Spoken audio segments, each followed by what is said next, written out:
Assalamu alaikum warahmatullahi wabarakatuh to you all. A good day ahead. Welcome back to English session. In our previous session, we were discussing about Unit 9, the farmer's wife.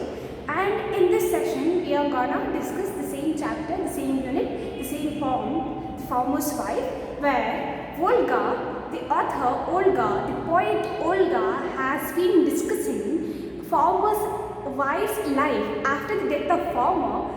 Farmer's wife is trying to depict her heart, isn't it? She is trying to talk about her agony, her pain being farmer's wife and being a woman. So in every inch of this poetry or in this every inch of this poem, Volga is trying to tackle already existing patriarchal thoughts. So I have already told you the meaning of patriarchy. It means male-dominated society. So patriarchal society means patriarchal thought. Our thoughts refers to male reinforcing thoughts, where people believe man is superior over women and almost male-dominated thoughts and society. So in this poem, Volga is trying to project female version of farmer's life. And also, she is trying to talk about her pain, her agony, being not only being poor, but also being women, and also being a farmer's wife. Farmers, we already know, farmers have been suffering lot of problems. Especially today, we can all see in India, in entire India, farmers are protesting against the black bill, isn't it? Against the farmers bill in India.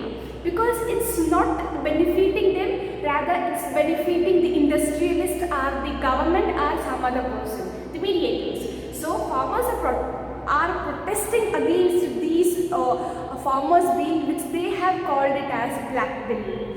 So you just go through it, why they are protesting and how they are protesting and what are their demands. So it will be very much easier to you to understand the problems and the situations of farmers. And today, as we are reading Farmer's Wife, we need to understand the farmer's problem. So they have n number of problems together, and that too in this form, it has been projected to female projection, isn't it? Female voice or female viewpoint. So being a farmer's wife is again problematic, again suffering, oppression, whatnot. So here Volga is trying to depict both farmer's life as well as farmer's wife's life as well as female. I mean how women have been stigmatized, how women have been so-called under hyphens, or they have been othering, or how society has been treating them. And probably it is important to understand. That our society is male-dominated society. At the same time, it has not given that power to women to rule over. Rather, it's like second citizen. Women have been treated as second citizen and as fickle-minded, weak, emotional, unstable, and whatnot. There are many stigmas around the world regarding women and men as well. So men is always associated with strength, power, strong, and everything which is positive, which is chivalric, which is heroic. But at the same time, women has been projected as marginalized, isn't it? As marginalized, as perpetuator of weakness,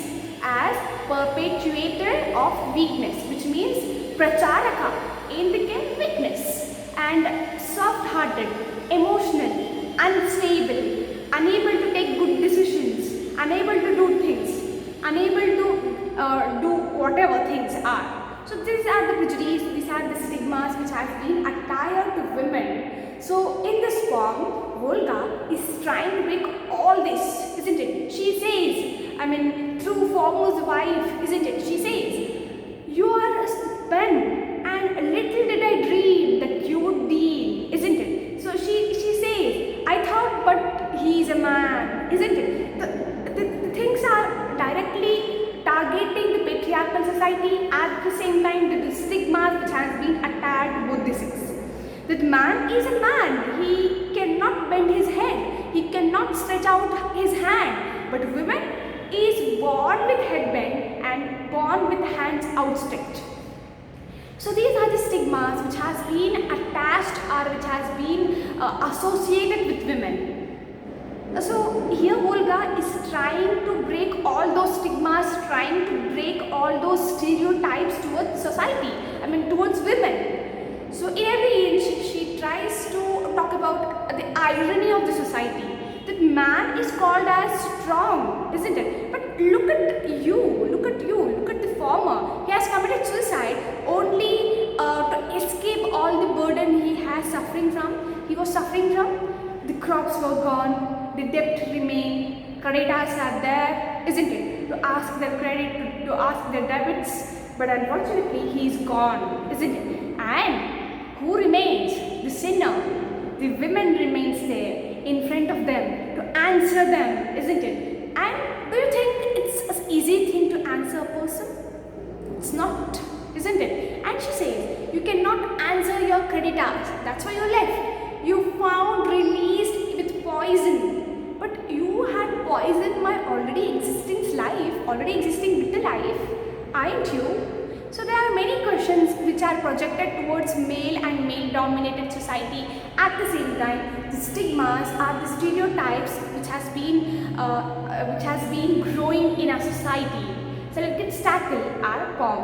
So in our previous session, we have discussed almost half of a page, but still I would like to recap the entire poem so that it would be a better understanding. Let's get started. You are virtuous and you are gone. You are virtuous. Punyatma. Punyana ದುಡಿದುಕೊಂಡಿರ್ತಕ್ಕಂಥ ಮನುಷ್ಯ. But you are gone. You are virtuous, but you are gone. Poor sinner that I remain. I have been regarded as sinner, poor, weak, and what not. But I am still here, struggling all my life. Before your creditors, I am standing here before your creditors, whom you have taken loan, whom you have taken debt, isn't it? But I have to answer now. Unable to bend your head, even though you are dead, even though you have been found released with poison, you are dead, you have no life, but still I am unable to bend your head because I have to answer them a good answer, a logical answer, or I have to pay all the debt which has been made by you. So I am unable to bend your head. So ನಾನು ನಿನ್ನ ತಲೆ ತಗ್ಗತರ ಕೆಲಸ ಮಾಡಿಕೊಡ್ದು I am unable to bend your head. Or stretch out your hands. ನಿನ್ನ ಕೈನ ಚಾಚು ಹಾಗಿಲ್ಲ, isn't it? I cannot stretch your hands. You are dead, but still you have respect in society. I am leaving, but still I don't have any respect in society, isn't it? This is what our societal norms are. Patriarchy has been inculcated in the minds, isn't it? In mind of people, in thought process of people, from generation to generation. It passes from generation to another generation, isn't it? She says, stretch out your hand. I cannot stretch your hand. I cannot bend your head because you are man. You are man, and you are associated with everything which is superior, which is strong, which is powerful. Or sell your crops. And even I cannot sell your crops because they are all dead, they are all gone. Worms have been eating your cotton pods, so I cannot sell them. You crossed over here. I cannot sell your crops to which you have crossed over. You had cultivated, you have made all the stress, you have made all the energy you have dedicated, but now I'm unable to send them, I'm unable to sell them. But I was born with a headband. Here the irony, isn't it? The stigmas are the societal thoughts, isn't it? So I am unable to bend your head, even you are dead. But me, how about women? Women is born with headband. So ನೀನು ಸತ್ತದ್ರೂ ಕೂಡ ನಾನು ನಿನ್ನ ತಲೆನ ತಗ್ಸ ಹಾಗಿಲ್ಲ. I cannot bend your head even if you are dead. But me, I am living creature, I am living being. but I, being women, have been took birth with headband. So I was born with headband. So it's not unused to me. I'm used to it, isn't it? And hand outstretched. And my hands were always outstretched to ask somebody help, to ask men, especially to my father, to you, to husband, and later maybe someday to my child. So my hands are always outstretched. Every time I have to ask, give me, isn't it? For in the matters of life, in our matters of economy, our financial matters, in everything rather, in my own decisions, in my own life decision, I have to ask you, because you are a man and I am woman, isn't it? The patriarchy, the inculcated strong patriarchy in our society, that she says, I am unable to bend your head even though if you are dead, but I was born with headband, and I can't stretch your hands, but I was born with hands stretched, isn't it? So it is easy. I can stretch my hand, I can bend my head towards people because I am women. The generalization of idea, patriarchy. Okay, let's get started. Not unused to being sold. I'm not unused to being sold. My father has sold you, isn't it? Sold me to you, and what not? I'm unused to sold, isn't it? I am not unused to sold, but I can't sell your crops because they're all gone. Knowing all this, did you leave me? So you know everything. My flaws, my weakness, my powerful points. You know everything. Rather, I don't have any powerful points with me. I don't have any power. I don't have any plus points with me. You know everything. You know my flaws. You know my weakness. But still, you left me. Did you left me alone in this cruel world? Did you left me? She says, knowing all this, did you left me?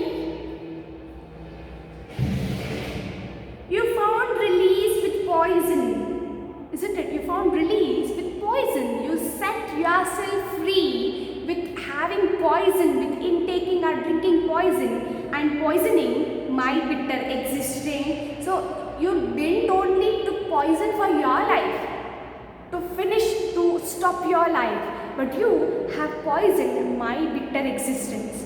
My existence was already bitter. It was not that sweet as I had dreamed of, isn't it? But you have poisoned not only yourself, but also my bitter existence. She says, the cotton crops is but yesterday's, isn't it? So there are cotton crops which you have sown, which you have cultivated, which you have bought up, but they are of yesterday's. But our family, you thought about your debt, you thought about your crops, you thought about your dignity, and you committed suicide. But how about my family? How about me? How about my children? What shall I do with them? How can I face this cruel society? She asks every time. Every inch of this poem has been questioning whether the patriarchal society are the former, who is the representation of patriarchal society. She says, how often have I drowned in it? So, do you think I have been living a happy life? Do you think, literally? So, how many times I have drowned myself in pain, in agony, in melancholic life? How many times? And she gives instances from her own life. How many times have I escaped death? So, do you think I have been very strong, or do you think I didn't got idea to commit suicide? But don't you know how many times I have escaped death? Whether my labor pain, whether when you abused me physically, mentally, what not? How many times have I escaped death? Whether you abused or revived me, isn't it? Whether you abused or revived me, whether you have abused me physically, mentally, whether you have criticized me, whether you have kicked me, how many times you haven't escaped death? But I still standing tall, standing strong. But you was a man, isn't it? You was a man, but but you left me. You found release with poison, poisoning my bitter existence. I thought he is but a man. I thought he is but a man.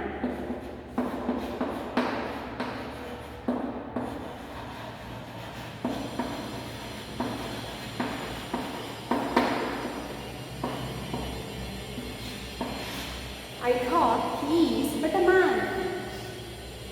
Man, chivalric, heroic, very strong, associated with superiority and whatnot. But I thought he is but a man. What I thought, that he is a man. He can deal it. He cannot get disappointed. He cannot feel that he cannot do that. He is a man.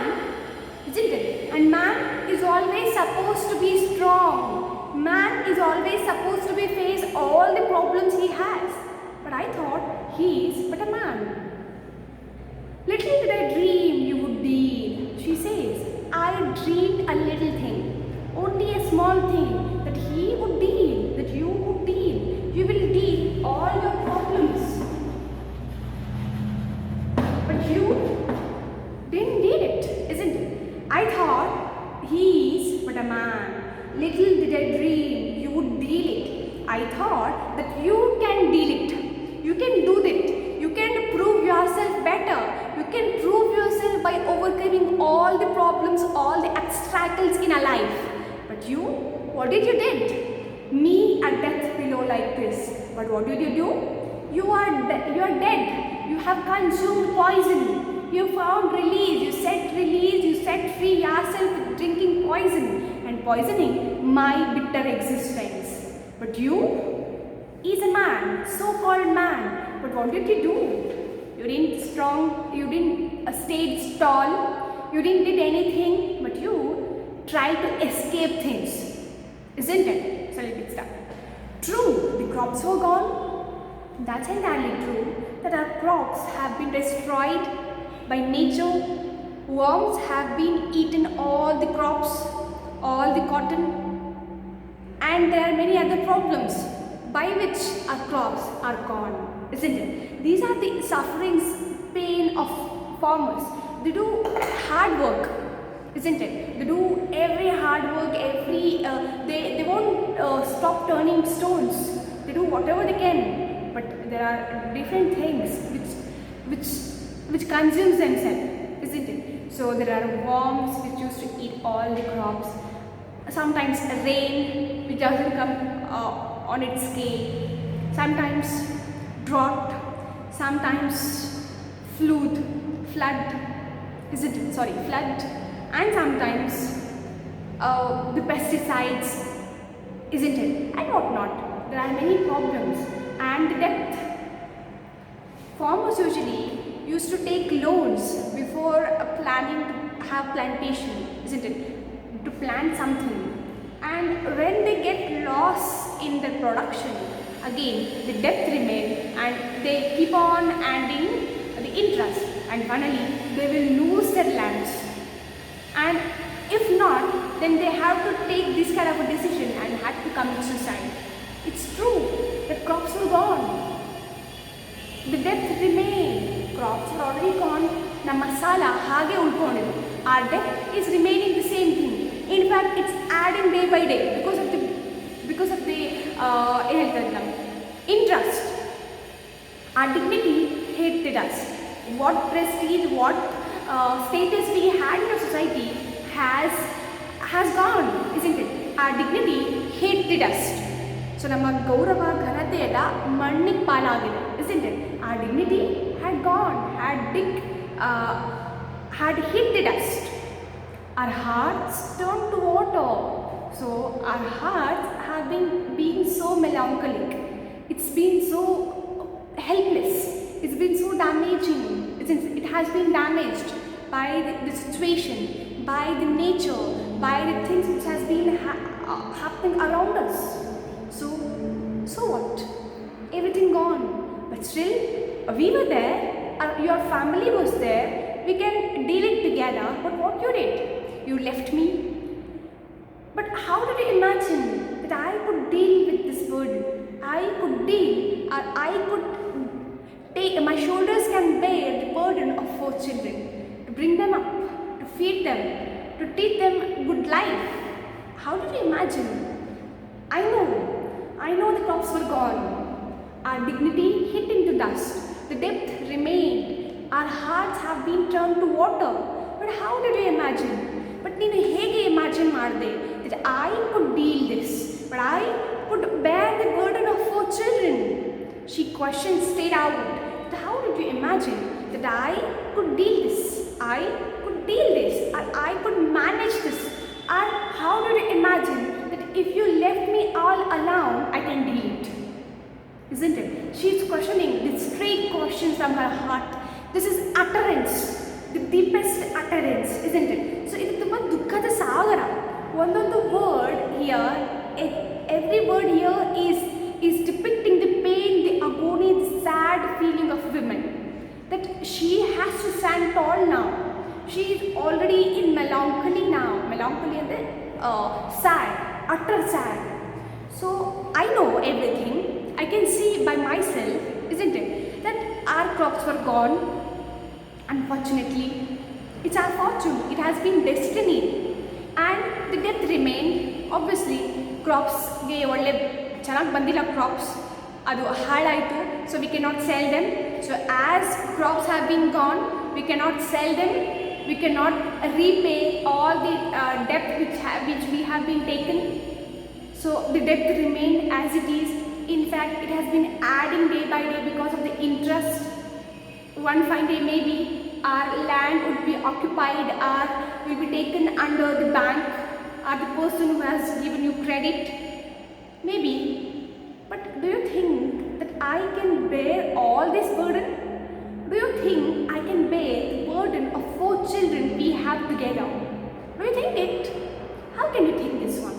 So she's questioning her dead husband, isn't it? And how could I manage this? And how did you imagine that I could deal this? She asks question. Here she is trying to address both society as well as the farmer, the dead husband. True, the crops were gone. The depth remained. Our dignity hit into dust. ನಮ್ಮ ಗೌರವ ಘನತೆ ಇಲ್ಲ ಮಣ್ಣು ಪಾಲಾಯಿತು. Our dignity hit into dust. Our hearts turned to water. ನಮ್ಮ ಮನಸ್ಸುಗಳು ದುಃಖದ ಸಾಗರದೊಳಗಡೆ ಮುಳುಗೋಗಿದ್ದಾವೆ, isn't it? They have been in water, isn't it? They turned to water. We cannot do anything. But how did you imagine that my back, ನನ್ನ shoulders, my back would bear the burden of 4 children? That my back would bear the burden of 4 children. How did you imagine this one? It's all true that crops were gone, dignity hit into dust, depth remained, and our hearts have been gone through a very worst situation. But how did you imagine that I could be, that you left me alone here in this cruel world to face all the consequences that you had made? Do you think you are strong? Do you think you are man? Did you made a manly decision? No. But still, society called you man, and I cannot bend your head even though you are dead. This is what the situation are, isn't it? So how patriarchy have been inculcated in our minds, and how it is not overcomable. We cannot overcome this, and this has made us life very miserable. That I cannot bend your head even though if you are dead. But you can imagine, you can leave me all alone to face all this problem. Because you are man, you are able to take decisions. But I am not. You have not left me any alternative. You have not left me any choice to choose. You just left me alone. You just left me all alone so that I can deal the problem. I have to deal now. So I should take all the burden on me. And how did you imagine that I could do it? And how did you imagine that I could do that?